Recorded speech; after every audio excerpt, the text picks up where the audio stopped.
ഈശോ പറഞ്ഞു, വഴിയും സത്യവും ജീവനും ഞാനാ, എന്നിലൂടെ അല്ലാതെ ആരും പിതാവിന്റെ സന്നിധിയിലേക്ക് കടന്നു വരികയില്ല.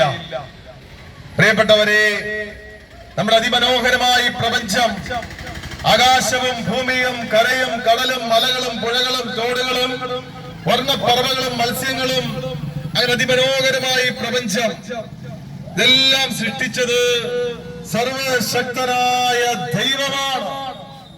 ദൈവത്തിന്റെ സൃഷ്ടിയില് ഏറ്റവും മകുടമായ ശ്രേഷ്ഠമായ സൃഷ്ടിയാണ് മനുഷ്യൻ. വിശുദ്ധ ബൈബിൾ പറയുകയാണ്, ദൈവം തന്റെ ഛായയിലും സാദൃശ്യത്തിലുമാണ് മനുഷ്യനെ സൃഷ്ടിച്ചത്. എന്താണ് ദൈവത്തിന്റെ ഛായ? എന്താണ് ദൈവത്തിന്റെ സാദൃശ്യം?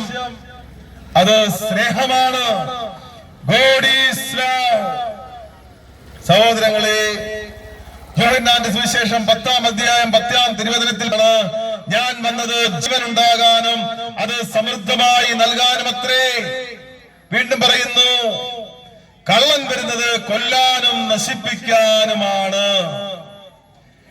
വീണ്ടും വചനം പറയുകയാണ്, നിങ്ങളുടെ ശത്രുവായ പിശാച് അലറുന്ന സിംഹത്തെ പോലെ ആരെ വിഴുങ്ങണമെന്ന് അന്വേഷിച്ചുകൊണ്ട് ചുറ്റി നടക്കുകയാണ്.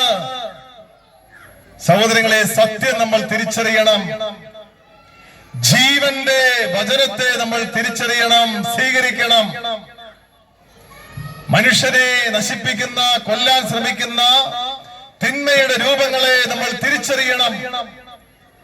മദ്യപാനവും ലഹരി വസ്തുക്കളും മയക്കുമരുന്നുകളും മറ്റ് തിന്മയുടെ പലവിധ സ്വാധീനങ്ങൾ നമ്മുടെ സമൂഹത്തില് നമ്മുടെ ചുറ്റിലുമായിരിക്കുമ്പോൾ